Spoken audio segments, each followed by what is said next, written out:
Bien, amigos, nos acompaña hoy en esta consulta la doctora Catherine Rivera. La doctora Rivera es oftalmóloga, especialista en glaucoma y segmento anterior. Y le damos la bienvenida a Consulta Participativa. Hola, buenas tardes. Para mí un placer estar aquí compartiendo información tan valiosa sobre glaucoma y segmento anterior.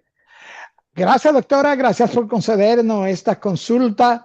Recuerdo que hacemos citas porque siempre respetamos la agenda de nuestros profesionales de la salud colaboradores.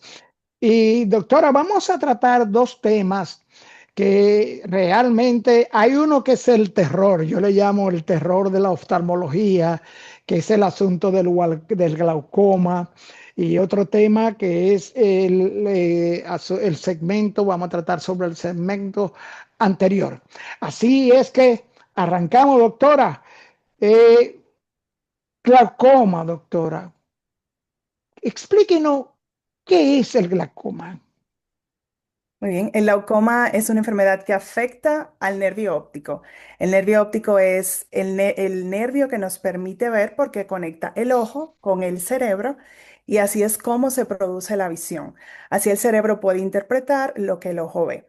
En el glaucoma, este nervio se enferma y hace que el paciente vaya perdiendo visión de forma progresiva y silenciosa. Empieza el paciente a perder la visión de las cosas que quedan por fuera, en la periferia, y luego pierde la visión de las cosas que tiene justo enfrente, que es lo que nosotros llamamos visión central.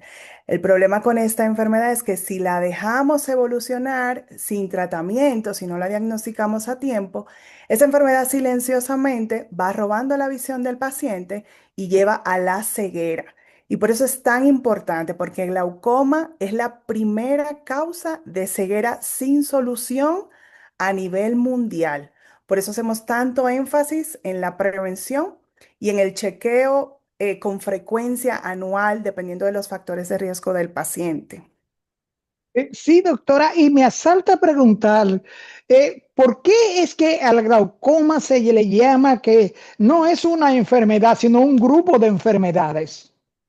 Sí, es cierto, al glaucoma se le llama síndrome. Síndrome quiere decir que abarca un grupo de enfermedades, porque dentro del glaucoma hay muchos subgrupos con comportamiento muy distinto entre sí, lo que hace que no podamos abarcarla como una sola enfermedad, sino como un grupo de enfermedades que se encuentran dentro de este gran grupo que nosotros le llamamos glaucoma. Ahí tenemos clasificaciones por edad, por ejemplo, en glaucoma congénito, o sea, hay niños que nacen con glaucoma. Ahí tenemos glaucoma infantil, niños que lo desarrollan desde el año hasta los 5 años. Glaucoma del adulto, que ya a partir de los 12 años nosotros le llamamos glaucoma del adulto, que gracias a Dios es el más común de todos, no suele afectar tan común a los niños, pero también tenemos otros grupos de acuerdo al mecanismo en el cual se produce, o sea, hay varios grupos de enfermedades dentro del glaucoma. Está el glaucoma de ángulo abierto, el glaucoma de ángulo cerrado, el glaucoma primario, el glaucoma secundario, que podemos luego ir abundando un poquito más sobre esos temas, pero por esto, por tantos subgrupos de enfermedades, no se puede abarcar como si fuera una sola enfermedad, sino como un síndrome o grupo de enfermedades. Bien, exacto, doctora. Sí, ciertamente. Entonces, esa llamado síndrome al glaucoma está justificado en su señalamiento. Pero usted mencionó varios tipos de glaucoma. Tenemos el tipo de glaucoma, usted menciona de ángulo abierto. ¿Cuál es el glaucoma de ángulo abierto? Muy bien. El glaucoma nosotros lo clasificamos en este subgrupo de ángulo abierto y ángulo cerrado de acuerdo al mecanismo como se produce. Dentro de nuestro ojo, el sistema de drenaje que tenemos puede estar amplio o puede estar estrecho o cerrado. Entonces, en el ojo de forma normal se produce un líquido que se encarga de nutrir al ojo por dentro y ese líquido debe ser eliminado con una tasa X de eliminación para que la presión del ojo se mantenga normal. Entonces, el sistema de drenaje normal debe encontrarse amplio. Cuando el glaucoma se produce estando ese sistema de drenaje amplio, nosotros le llamamos glaucoma de ángulo abierto.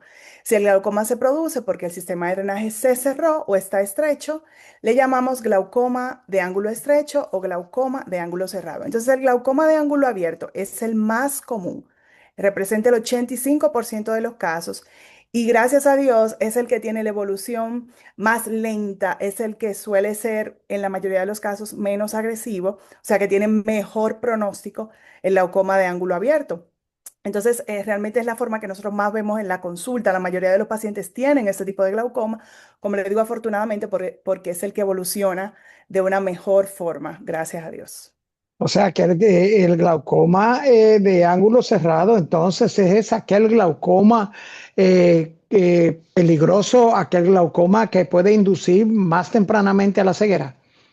Es correcto. Ese glaucoma, como tenemos el sistema de drenaje cerrado o estrecho, el líquido no puede salir del ojo, por eso las presiones son más altas en esos pacientes y la presión ocular alta daña más rápido el nervio óptico y lleva más rápido a la ceguera. Este es el 15% de los casos, es menos frecuente, pero sí son de los más difíciles de tratar, de los que pueden tener con más frecuencia desenlace en ceguera irreversible. Doctora, usted mencionó varios tipos de glaucoma, glaucoma infantil, glaucoma del adulto, glaucoma, pero tenemos entendido que hay otras causas del glaucoma. ¿Cuáles son estas causas que pueden causar glaucoma? Como, por ejemplo, el uso de cierto tipo de medicamentos. Bien, sí, nosotros tenemos un grupo de glaucoma que se llama glaucoma secundario. El glaucoma secundario es un glaucoma en el que podemos identificar una causa principal. En el glaucoma primario, que es el más común, no identificamos una causa principal, solo identificamos factores de riesgo. Entonces, en el glaucoma secundario, tenemos pacientes que han tenido golpes en el ojo y que ese golpe ha producido que cicatrice el sistema de drenaje. Entonces, el sistema de drenaje no funciona y se produce un glaucoma secundario a trauma, que así se llama, que es uno bastante común realmente. También tenemos glaucoma secundario a medicamentos, medicamentoso, cuando el paciente, por ejemplo, hay pacientes que son asmáticos, pacientes que sufren de lupus, pacientes que sufren de artritis, que de forma crónica están medicados con antiinflamatorios esteroideos y estos antiinflamatorios llevan a un glaucoma porque hacen que el funcionamiento del sistema de drenaje por una serie de mecanismos sea menor y empieza a subir la presión y esto empieza a dañar el nervio del paciente. También los pacientes que toman antialérgicos con mucha frecuencia, que tienen mucha tendencia a alergias, los antialérgicos pueden aumentar la predisposición del paciente a padecer un glaucoma de ángulo cerrado e hipertensión ocular.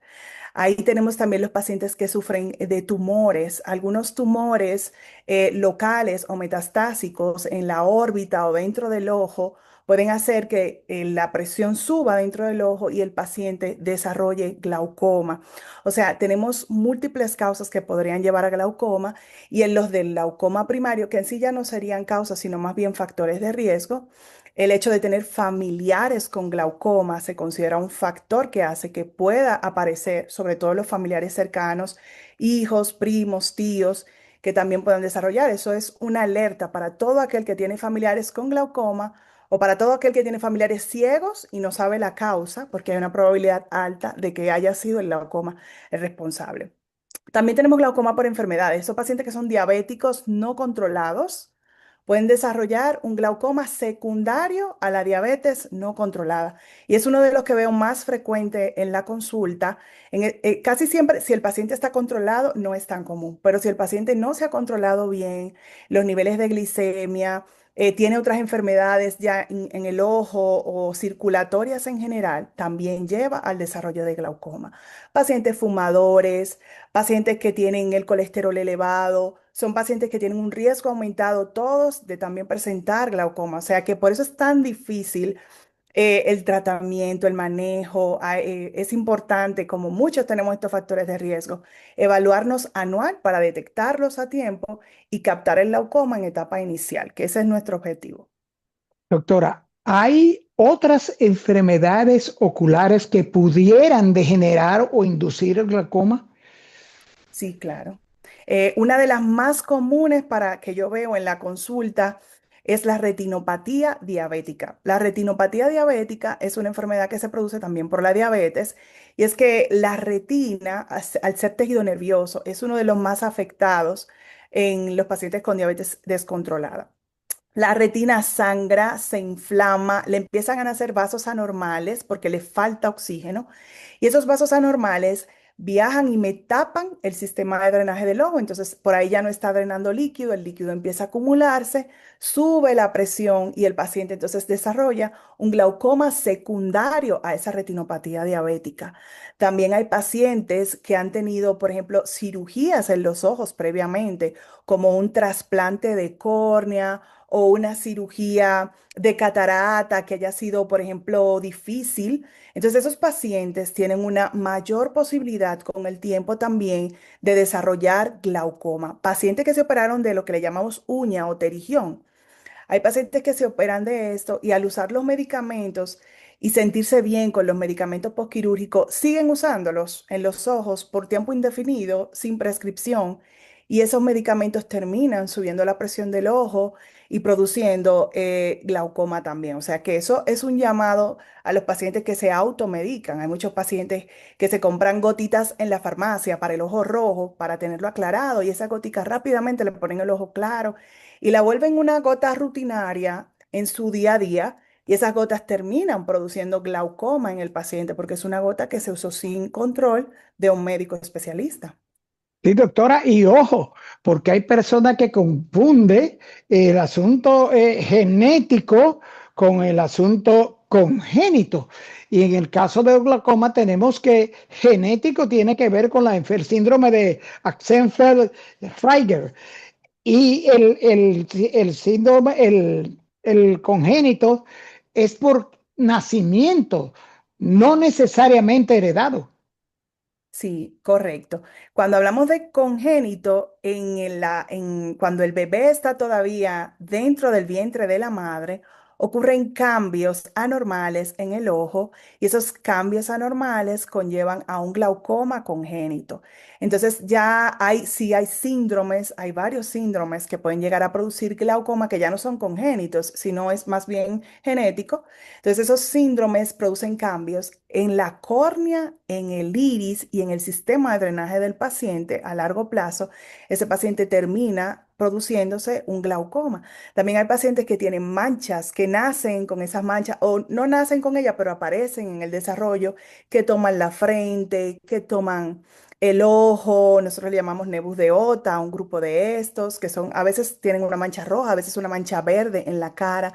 Y me encuentro con algunos pacientes que van a su chequeo rutinario con estas manchas y no sabían que son pacientes que tienen una mayor predisposición a glaucoma, que son pacientes que tienen que evaluarse una o dos veces al año sin falta, porque estos cambios que ha ocasionado esa condición pueden llevar a aumento de la presión y a desarrollar glaucoma también.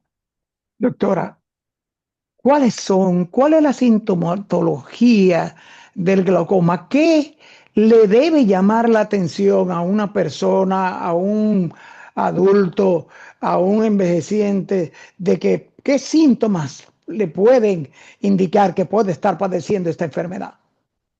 Es una pregunta muy, muy importante porque en la mayoría de los casos, 80% a 85% de los casos, el glaucoma es asintomático. Por eso le llamamos ladrón silente de la visión. Es decir, que el paciente ve bien, el paciente no se siente nada. Muchas veces por eso ni va a chequearse porque no necesita lentes y el paciente siente que está perfecto. Pero realmente un paciente puede tener un glaucoma avanzado con cero síntomas y estar a punto de perder la visión estando 20/20, que es la visión ideal. Entonces, sí hay un mínimo porcentaje de pacientes que tienen síntomas y los síntomas que el paciente puede presentar es dolor ocular intenso que puede irradiarse a la cabeza, o sea, que se produce también luego de ese dolor un dolor de cabeza. También los pacientes que ven flashes de luces o arcoíris, cuando miran la luz, ven siempre un halo de arcoíris alrededor de la luz. Eso puede ser una señal de una crisis aguda de glaucoma. Esos pacientes pueden tener náusea, tener vómito. Muchas veces estos pacientes piensan que tienen migraña y la realidad es que está haciendo en ese momento una crisis de glaucoma de ángulo cerrado que tiene prácticamente los mismos síntomas que una migraña. Entonces, poco tiempo, cuando esa crisis, ese bloqueo cesa transitoriamente, el paciente vuelve a sentirse bien, pero hay otros que no corren con esa suerte y en menos de una hora han perdido la visión y han quedado ciegos en medio de esa crisis. Entonces, por eso es muy importante poner atención a esos síntomas. También algunos pacientes ya en etapas más avanzadas sí pueden notar que cuando van a leer en el libro se pierden las letras, ya no las encuentran, tienen que buscar con mucho cuidado en la letra para volver a encontrarla. O hay pacientes que se han caído mucho, tienen muchas caídas, y es porque han perdido ese campo de visión que le ayuda a ver bien cuando van a subir o a bajar las escaleras. También hay pacientes que han notado que están chocando mucho por los laterales y van a la consulta, doctora, con frecuencia me chocan los retrovisores cuando estoy cruzando y es que han perdido ya el campo de visión periférico porque el glaucoma ha avanzado. Es un glaucoma moderado a severo, pero eso es lo menos frecuente. Lo más frecuente es que sea sintomático y la mayoría de los casos que captamos en la consulta van a una consulta rutinaria sin tener ninguna molestia. Por eso es muy importante no esperar tener síntomas, sino ir todos los años a evaluarse su visión.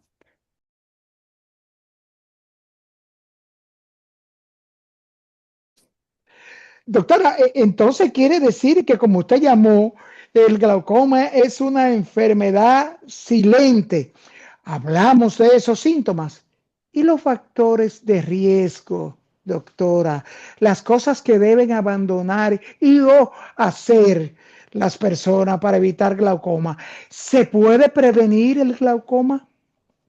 Bien, eso hay que aclararlo muy bien porque realmente el glaucoma no es prevenible. Lo que es prevenible es la ceguera por glaucoma y para eso es que nos esforzamos tanto para evitar que cuando el paciente llegue esté muy avanzado y el paciente llegue en ceguera o casi en ceguera.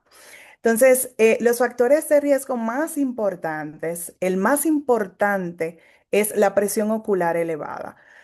Como le había explicado, dentro del ojo hay un líquido que lo nutre y que tiene que filtrarse y salir hacia afuera en una tasa específica.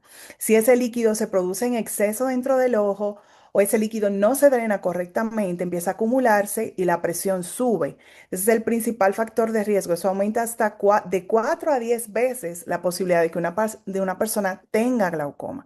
Entonces, los pacientes que tienen la presión elevada, ¿cómo lo captamos? Cuando usted va a su chequeo rutinario, con un procedimiento bastante sencillo, anestesia en gotitas, nada, no duele, es rápido, nada invasivo. Tomamos la presión del ojo y ahí captamos si el paciente es hipertenso, tiene alto riesgo de padecer glaucoma y lo citamos con más frecuencia que si tuviera la presión normal. Otro factor de riesgo muy importante es los familiares con glaucoma o familiares ciegos. Por eso siempre cuando yo veo a un paciente que tiene glaucoma, lo invito a que traiga a sus familiares, sus hijos, sus hermanos y siempre captamos a alguien más o con hipertensión o con glaucoma. Entonces, investigar en la familia si hay enfermedades de la vista, si hay ciegos, aunque no se sepa la causa, y eso debe motivar al paciente a asistir con frecuencia a evaluarse para captar ese factor de riesgo que es uno de los más frecuentes.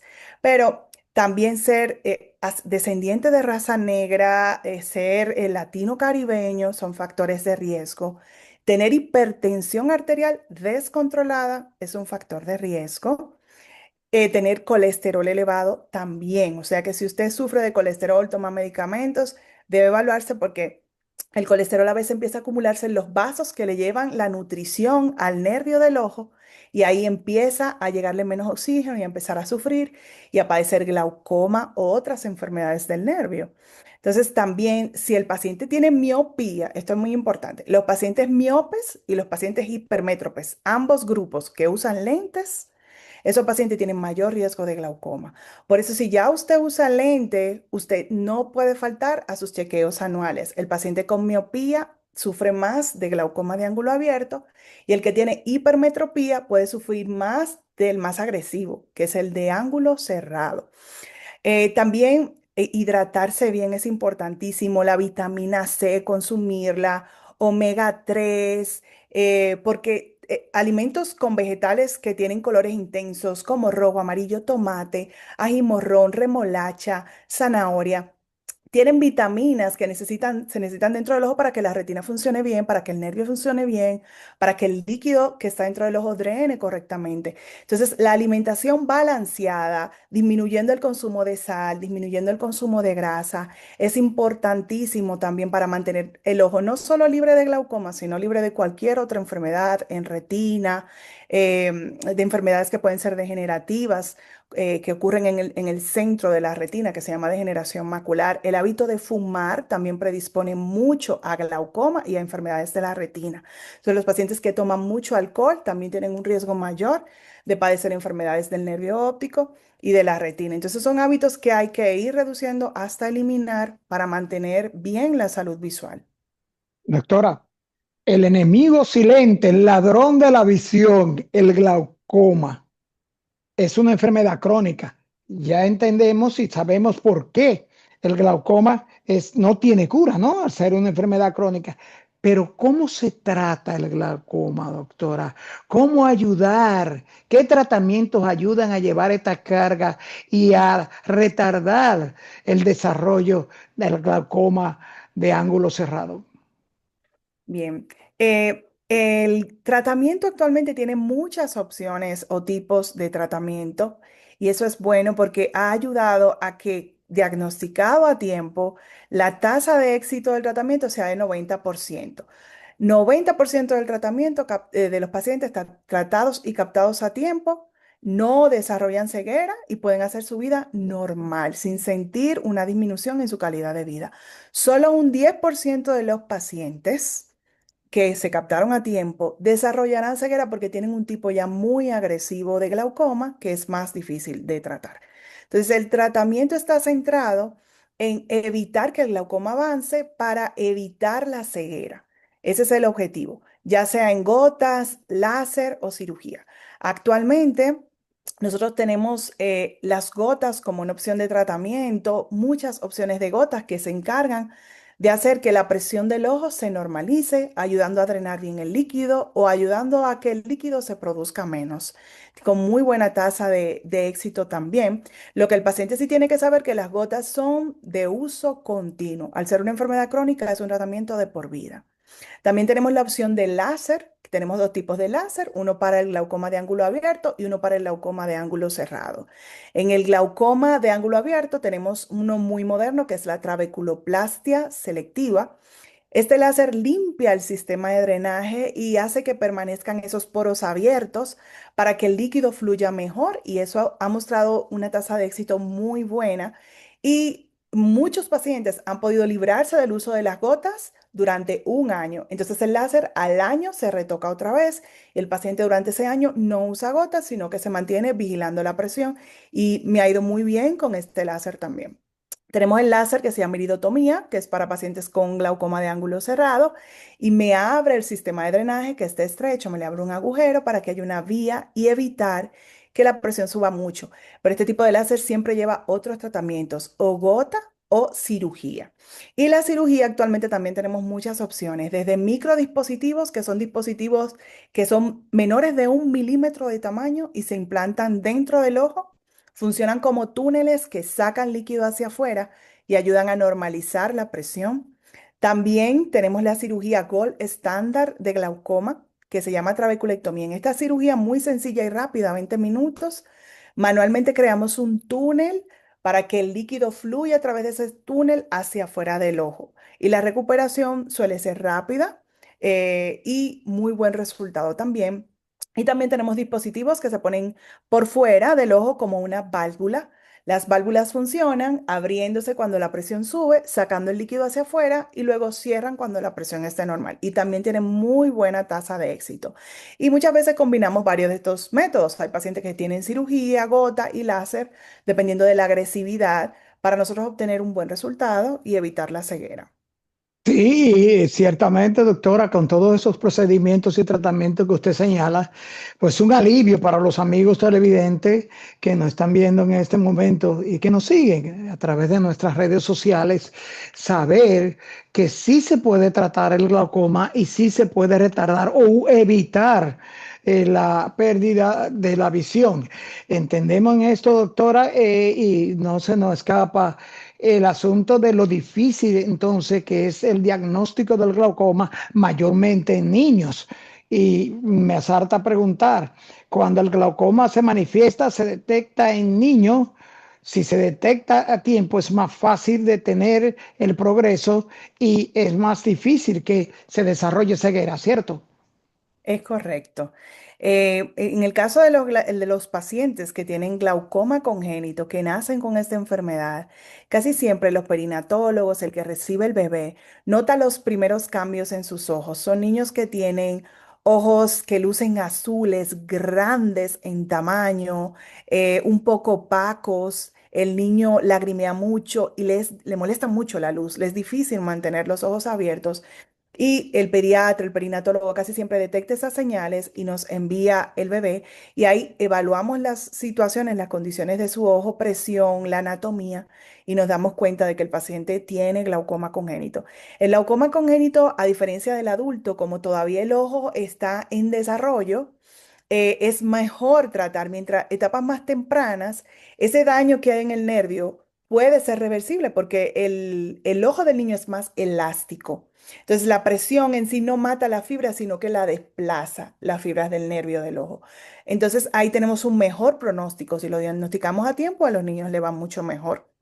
Igual, el glaucoma infantil, ya cuando no es congénito, que no hay un signo visible, nuestra mayor herramienta para detectarlo es las visitas constantes. Por eso, desde el primer año de edad, nosotros invitamos a los padres a evaluar al niño, aunque sienta que ve bien, aunque no vea nada mal, porque el glaucoma infantil, al ser silente, no da tantas señales y los niños, como no se dan cuenta que no ven bien, por ejemplo, no van a ser un signo de alarma. Por eso el papá tiene que estar pendiente y la mamá de llevar al niño una vez al año a evaluarse para captarlos en esta etapa. La mayoría de estos casos que son glaucoma congénito infantil, pediátrico, son quirúrgicos. Porque se ha demostrado que tienen mejor resultado quirúrgico que gotas en los niños. Por eso captarlo a tiempo y operarlo a tiempo nos garantiza que al niño le vaya bien. Doctora, excelente. Doctora, usted es especialista en el segmento anterior de los ojos. Díganos, doctora, segmento anterior. ¿Hay un segmento posterior? Correcto, sí. Dividimos el ojo en dos segmentos. El segmento anterior es el que se encuentra comprendido entre la córnea, que es esa capa transparente externa que nosotros vemos. Entonces, entre la córnea y el lente natural del ojo, que se llama cristalino, todas las estructuras que estén ahí comprendidas forman parte del segmento anterior. Mientras que las que están detrás del lente natural, ahí ya se encuentra la retina, por ejemplo, el vítreo. Esas forman parte del segmento posterior del ojo. Entonces, cuando hablamos de especialidad en segmento anterior, nos referimos a las patologías que se encuentran entre la córnea, perdón, y el cristalino. Ahí se encuentra el terigión o la uña, ahí se encuentra la catarata, que es una de las más frecuentes que nosotros vemos, que realmente con los años todos vamos para allá, porque es la forma de envejecimiento natural del lente que se llama catarata, que esas son como las más comunes o las más conocidas, pero también si hay traumas, la sangre acumulada ahí, nosotros tratamos eso, que se llama ifema o hipema. O sea que todas las condiciones que afectan estas estructuras, nosotros la manejamos y la tratamos. ¿Y cuál es la función del segmento anterior y posterior, doctora? Bien. El segmento anterior del ojo, más que nada, funciona como para el poder de enfoque del ojo. Funcionan como lentes que concentran lo que vemos o el rayo de luz con ese poder que generan esas estructuras, entonces yo puedo ver claro. Eso es lo que hace el segmento anterior del ojo. Pero también el segmento anterior del ojo es el que produce el líquido que nutre las estructuras que se encuentran ahí, que le lleva oxígeno, que le lleva las vitaminas y los nutrientes que el ojo necesita. El segmento posterior es importantísimo porque ese poder de enfoque que generó el segmento anterior lo envía al posterior para que el posterior se lo lleve al cerebro. O sea que viene siendo el tejido nervioso que se va a encargar de que el cerebro pueda interpretar eso que el ojo está viendo. Entonces, en el segmento posterior tenemos el nervio, tenemos las fibras de la retina, que son las que forman el nervio, y tenemos una gelatina que se llama vitrio que es una gelatina transparente que también tiene agua y también tiene nutrientes y es la responsable de esas nimitas que a veces nosotros vemos cuando giramos o esas manchitas que los pacientes dicen, yo estoy viendo una manchita que flota. Eso está en el segmento posterior, en esa gelatina que se llama vitrio. O sea que ambos se complementan para lograr la visión. Doctora, ¿y cuáles son las afecciones más comunes del segmento anterior y cuáles son las que pudieran llevar al ojo a problemas de ceguera o de pérdida de visión momentánea o continua por trastorno del segmento anterior y o posterior?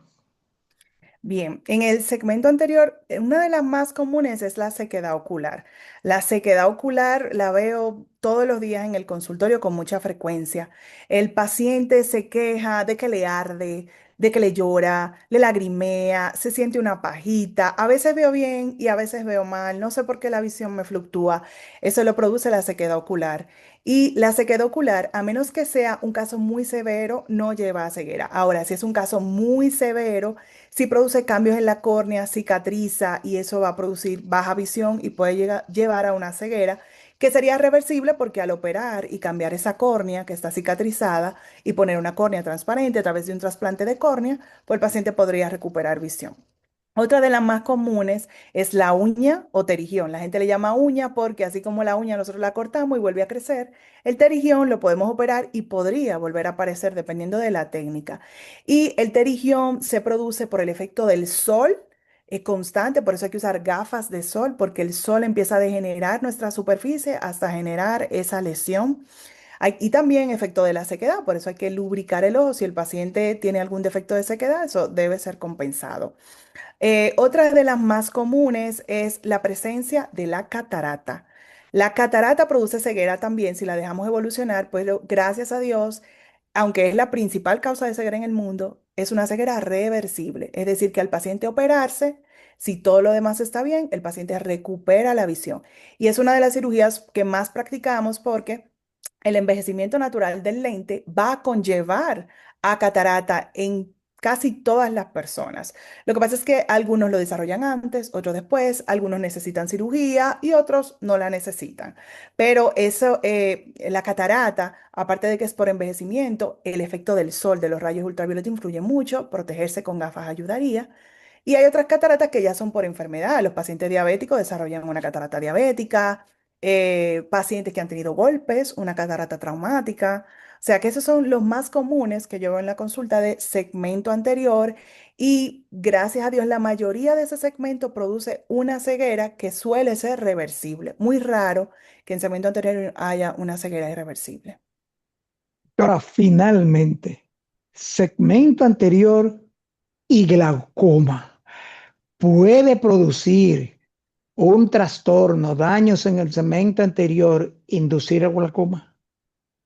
Correcto, sí. Por ejemplo, la misma catarata. Hay algunas cataratas que el paciente las deja evolucionar y esas cataratas empiezan a hincharse, a retener líquido o crecen demasiado, porque la catarata, imagínese, la cebolla le nacen nuevas capas. La catarata hace eso con los años, le nacen nuevas capas alrededor. Y hay pacientes que le crece tanto que me empuja todas las estructuras del segmento anterior y me tapa el sistema de drenaje, la catarata. Y ahí se desarrolla un glaucoma secundario a la catarata. Y esto es, lo veo con cierta frecuencia. Muchos pacientes que cuando llegan al consultorio tiene catarata y es una catarata que hay que sacarla lo antes posible porque ya ha desarrollado un glaucoma que va avanzando bastante rápido. Ese tipo de glaucoma avanza rápido. También los pacientes, como le comenté, algunos pacientes que tienen uña o sequedad y van y se automedican en la farmacia, esos medicamentos, muchos pueden llegar a producir presión elevada, lo que son esteroides, más la muy conocida anafasolina que se vende en las farmacias sin control. Las personas la compran y se la colocan, se sienten bien y eso a largo plazo empieza a modificar su segmento anterior, sube la presión y termina el paciente desarrollando glaucoma.